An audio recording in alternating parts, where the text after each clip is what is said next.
timbangan. Mbak tinggi badan 95 ya.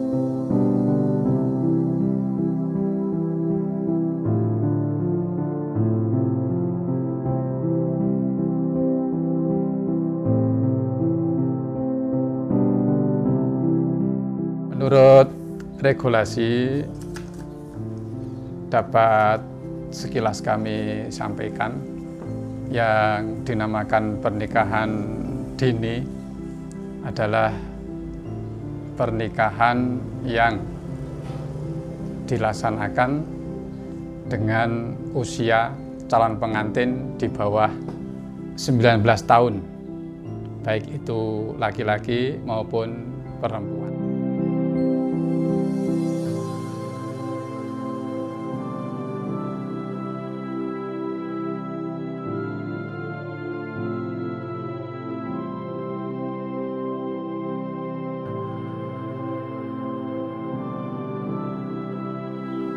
Termasuk aman gak sih Mbak kalau nikah umur segitu gitu?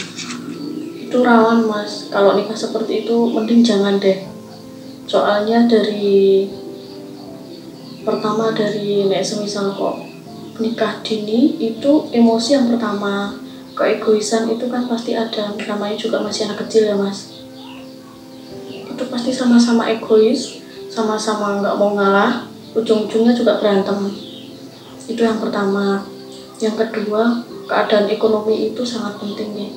Apalagi semisal kok cowoknya itu masih di bawah umur juga, itu kan pasti susah untuk mencari pekerjaan. Namanya orang berkeluarga itu kan pasti butuh namanya uang ya Mas ya. Itu paling penting banget. Perkenalkan, nama saya Rani, tinggal di Magelang, lahir di Magelang. Ya, kegiatan sehari-hari di rumah tangga. Kalau budaya pernikahan dini gimana ya Mas? Saya sendiri aja nikah di umur segini juga. Jadi untuk kayak gitu menurut saya nggak apa-apa. Sewajarnya orang kampung. Orang kampung kan jarang banget yang sampai 25 ke atas, 20.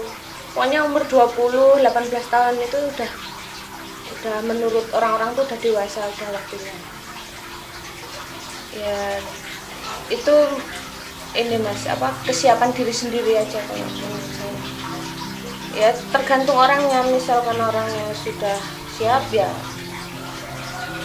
silahkan menikah. Pernikahan dini kalau di daerah sini, maaf ya, itu biasanya karena sudah kecelakaan terlebih dahulu. Itu biasanya itu kalau di daerah sini ya. Kalau di daerah pegunungan itu kan memang udah adatnya sana ya. Banyak anak yang baru lulus SD itu pasti udah pada ditanyain kalau di daerah sana. Jadi nggak heran kalau di daerah sana. Tapi kalau di daerah Gerabak sini itu kebanyakan ya itu kecelakaan. Ini banyak Mas yang daerah sini nikah dini. Ada yang lebih muda dari saya udah nikah, udah punya anak. Kalau di sini ada yang dijodohin, ada yang memang sudah benar-benar siap sama pasangan sendiri, pilihan sendiri gitu. Kalau di sini tuh rata-rata faktor mungkin ya Mas, kalau saya sendiri tuh nggak ngaruh sama omongan tetangga ya. Omongan tetangga katanya udah gede, udah umur segini kok belum punya suami, yang apa gitu. Dari faktor omongan orang itu kan jadi kita nggak tenang, nggak bisa fokus dengan diri kita sendiri. Mungkin budaya itu mempertimbangkan aspek-aspek mungkin religius misalkan daripada memperbanyak madorotnya atau ketidakberfungsiannya atau kesalahannya, ya sudahlah dinikahkan. Mungkin dalam tatanan tertentu, dalam kewilayahan tertentu itu bisa menjadi kesepakatan yang tidak tertulis. Tetapi saya rasa kebiasaan itu, kebudayaan itu perlu kita hormati karena mereka punya pertimbangan-pertimbangan khusus yang pastinya akan berbeda-beda dari satu tempat, dari tempat lain, daerah satu daerah lain. Tetapi secara psikologis ketika ada peristiwa seperti itu setidaknya mungkin warga masyarakat, tokoh masyarakat dan lain sebagainya bisa kemudian membantu mempersiapkan. Kemudian disarankan, direkomendasikan untuk ke profesional, disarankan untuk mengakses informasi-informasi. Sekarang kan digital banyak sekali, istilahnya kita tinggal buka mesin pencarian, kemudian diajarkan bagaimana, itu kan tugas dari tokoh masyarakat juga. Pemerintahan desa, kemudian ada puskesmas di situ, ada tokoh masyarakat, ada keluarga.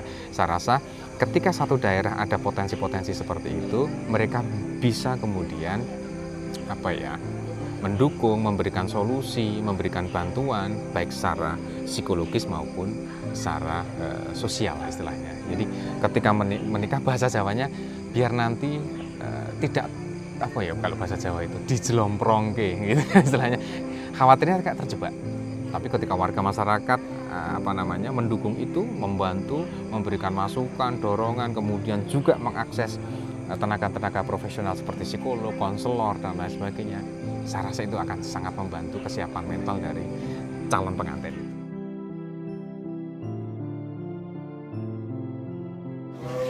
Soal menikah bagaimana awalnya dan kapan? Waktu itu bulan Maret 2022 kemarin. Sebelum itu kan udah pacaran 2 tahun. Terus kita memutuskan untuk saling serius biar nggak ada maksiat atau apa gitu. Baru 7 bulanan ya. Itu awal dari nikah muda itu karena dulu kan masih kecil banget ya Mas, 16 tahun ya. Namanya anak kecil kan nggak tahu nggak tahu atau nggak mikirin yang namanya nikah itu seperti apa ya. Taunya baru cinta-cintaan, taunya baru senengnya aja. Ya kita omongin orang tua atau dibelain sama orang tua, kita juga nggak dengerin.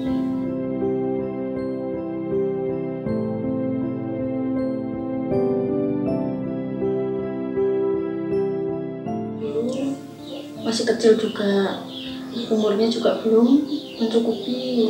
Kalau untuk ke KUA juga ya, jadi saya dulu nggak nikah secara resmi negara, jadi saya nikahnya ciri agama aja. Karena banyak dulu, tau nggak sih kayak ada dispensasi dari KUA gitu? Kurang paham kalau dulu. Iya. Hampir semua permohonan dispensasi itu memang dikabulkan. Calon pengantin yang umurnya kurang dari 19 tahun itu tetap bisa terus menikah manakala ada persyaratan yang terpenuhi, yaitu izin kurang umur, dispensasi kurang umur dari pengadilan agama. Sebagai syarat untuk mendaftarkan dispensasi kurang umur ke pengadilan agama adalah tentunya ya normatif, administratif. Kalau kegiatan KUA itu saya kurang paham ya Mas. Saya belum pernah ke sana juga kan. Tapi dengar dari teman sih, kalau sebelum nikah itu kan pasti ada itu dikasih pembekalan dulu dari sananya. Oh iya. Tapi rata-rata pada ngikutin nggak sih Mbak kayak gitu? Rata-rata. Itu sih wajib sih Mas, pada ngikutin. Soalnya kan juga ada absensi juga toh kalau di sini ya. Soalnya ada absensi juga, jadi kita harus datang ke sana. Duluan dari cuma ditanyain pendidikan terakhir apa, terus pekerjaan apa gitu-gitu aja. Ya ada sih Mas, tapi kan udah dikasih buku. Jadi untuk yang orang-orang KUA nggak mempertanyakan yang lebih detail biar membaca buku dari KUA. Untuk penyuluhan pranikah di Kecamatan Gerabak, khususnya KUA Kecamatan Gerabak, itu dilaksanakan setiap hari Rabu. Mekanismenya, setiap calon pengantin yang mendaftar, kita beri undangan untuk bisa hadir pada hari Rabu sekitar jam 9 untuk bisa mengikuti bimbingan atau semacam kursus calon pengantin, bimbingan calon pengantin dalam rangka memberikan pemahaman dan menambah persiapan calon pengantin baik laki-laki dan perempuan dari dalam nanti mengarungi kekeluargaan supaya betul-betul secara psikis khususnya itu bisa siap mental, siap jiwa raga untuk menikah. Setelah menikah itu bertahan hubungannya cuma 4 bulan. 4 bulan setelah itu udah pisah. Itu kan rentan karena masih hidupan masih kecil juga.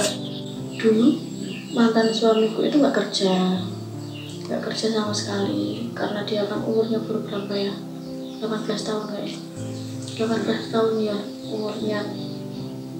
Terus dia juga dikasih lapangan pekerjaan, tapi sama gimana ya, orangnya itu malas gitu mas, yang sama namanya kerja. Jadi cuma kerja berapa minggu doang, terus dia keluar kayak gitu modelnya.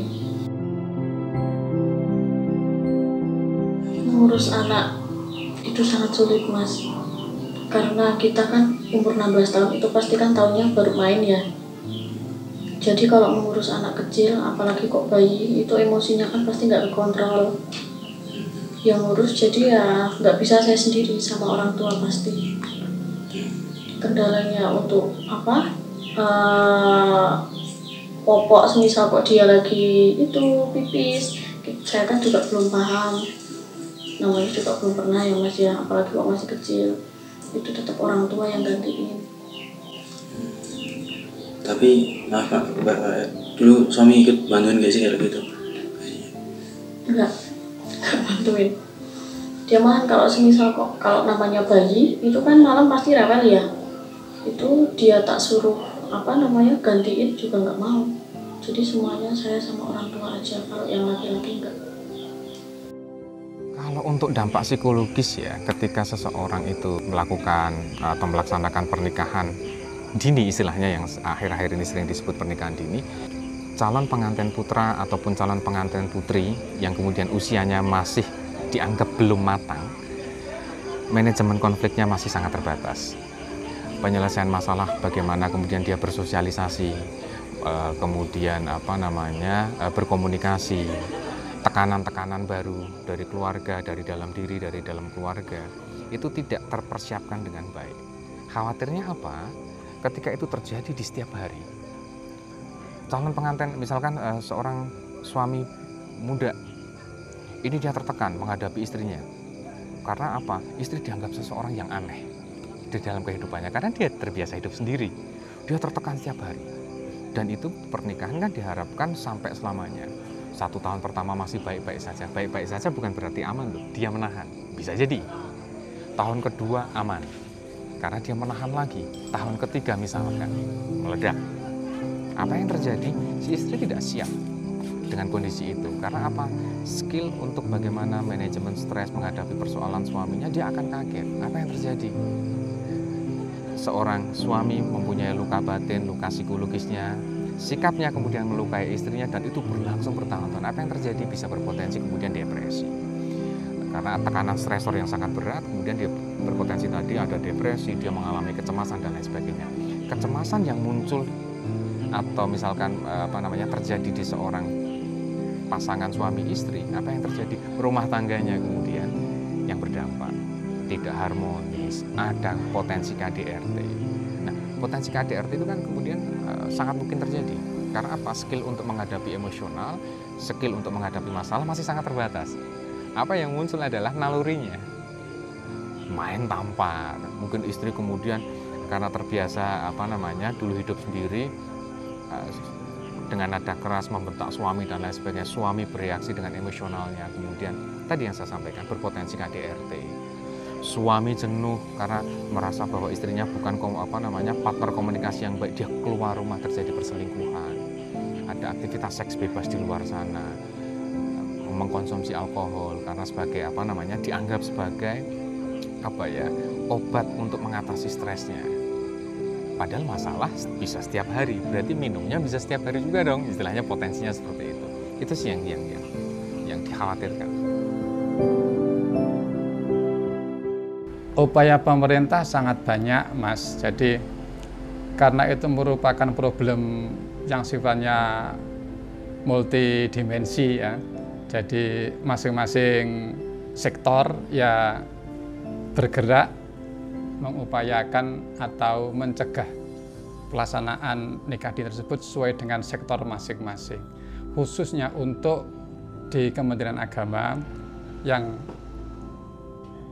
dilakukan adalah dengan memberi sosialisasi kepada warga khususnya terkait regulasi dan tentunya adalah pengawasan secara administrasi bahwa calon pengantin itu harus betul-betul dipastikan sudah berumur 19 tahun.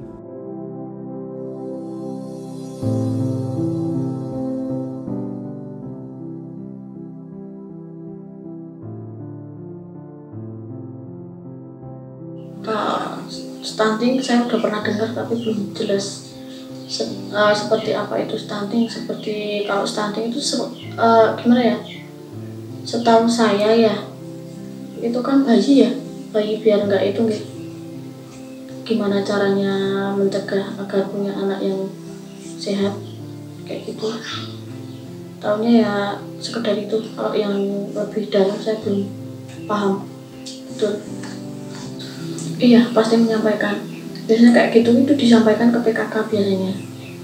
PKK biasanya menyampaikan. Kalau stunting itu apa yang kurang paham buat anak-anak balita bayi gitu. Ya tergantung orang tuanya sih, Mas. Kalau orang tuanya paham sama anaknya, pasti anaknya nggak akan kayak gitu.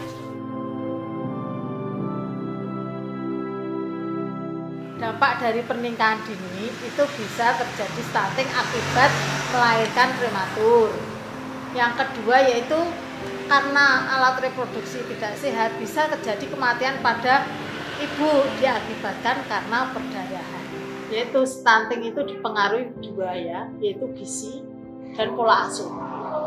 Gizi itu biasanya kalau dia asupan makannya kurang sehingga anak itu akan terganggu pertumbuhannya. Terus pola asuh, biasanya orang tua itu inginnya cepat saji, tidak seperti dulu kita mau masak memberikan makanan yang bergizi sehingga dia akan memberikan makanan yang praktis, contohnya memberikan sarimi atau makanan yang beli langsung bisa dimakan diberikan. Kalau yang bagus adalah kita harus membuat sendiri. Dan seorang ibu harus bisa memberikan makan sampai anak itu betul-betul bisa sesuai dengan kebutuhan gizi. Anak stunting kita harus tahu berat badan dan tinggi badan tiap bulan harus dilakukan di posyandu. Jadi di posyandu harus dilakukan yaitu timbangan dan tinggi badan. Terus juga harus penanganan. Kita harus konsultasi kalau memang tidak sesuai dengan tinggi badan dan berat badannya, anak harus diperiksakan ke dokter, terutama di puskesmas, sehingga tahu penanganannya. Dan biasanya juga dikonsulkan ke ahli gizi, sehingga dia bisa mendapatkan gizi yang baik untuk anak stunting itu apa.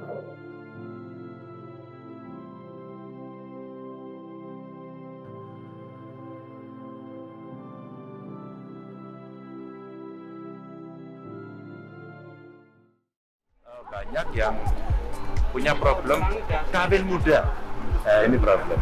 Maka pesan saya untuk anak-anak muda, termasuk perempuan-perempuan muda dengan Spirit Kartini ini, gantungkan cita-citamu yang tinggi Jadi habis gelap terbitlah terang itu ya mari kita buat penerangan-penerangan biar makin terang. Artinya apa? Masa depan mesti disiapkan mulai sekarang. Ayo sekolah, ayo belajar, harus punya keterampilan.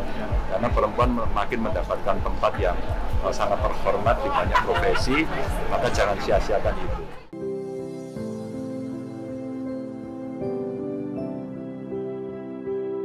Pesannya gini, saya hanya menyampaikan gini, menikah itu tidak semudah yang kita bayangkan, tetapi tidak sesulit yang kita pikirkan. Sehingga ketika menikah, persiapkanlah jauh-jauh hari.